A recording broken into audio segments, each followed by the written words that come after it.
Andreas Umland, an analyst at the Stockholm Centre for Eastern European Studies. He joins me now live from Stockholm. Great to have you here with us on TRT World. So, 2 years on, who is the biggest loser in this war? Who has gained the most? What are the key takeaways in your view?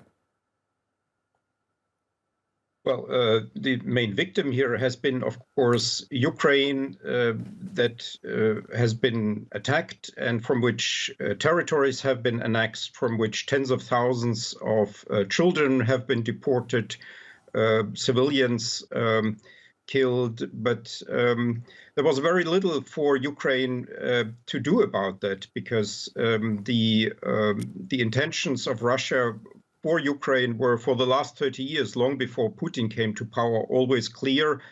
We have also, for instance, Russian troops in Moldova, which has a non-bloc, a bloc-free status in its constitution. So Moldova has excluded NATO enlargement and still has Russian troops, unwanted Russian troops on its territory. So Ukraine is, of course, the main victim, but I think Russia is the main loser in all of that because it has lost reputation, it has lost allies, and it has lost its future, I think.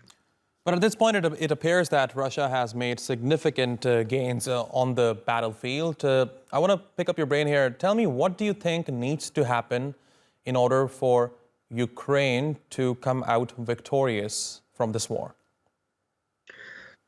First, one has to say that in terms of conquered territory, there hasn't been that much for the Russian side. Since let's say mid last year, there was a big gain of territory in 2022. Then Ukraine liberated almost half of what was occupied in 2022, and since then there has been a stalemate.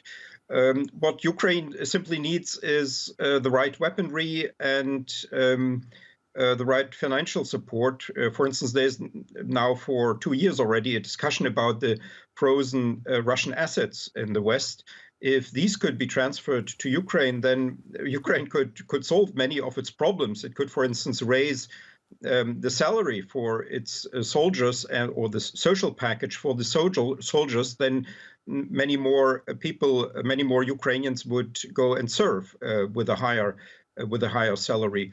Or it could buy simply the ammunition that it needs now on the free market. There's now an initiative by the Czech president to get ammunition to Ukraine from the world market. So what Ukraine simply needs is the right weaponry, and so far, unfortunately, the weapons have been coming too little, too slow. Why do you think that is?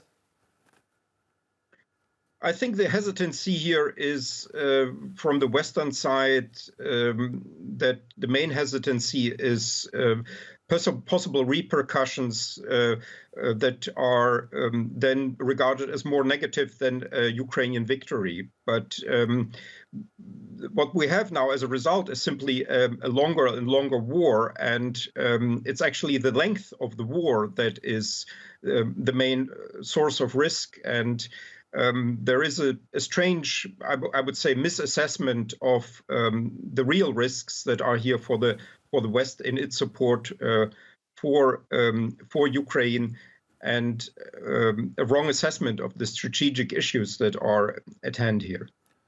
Andreas Umland, thank you very much for talking to us here on TRT World. Really appreciate your taking out the time. Thank you.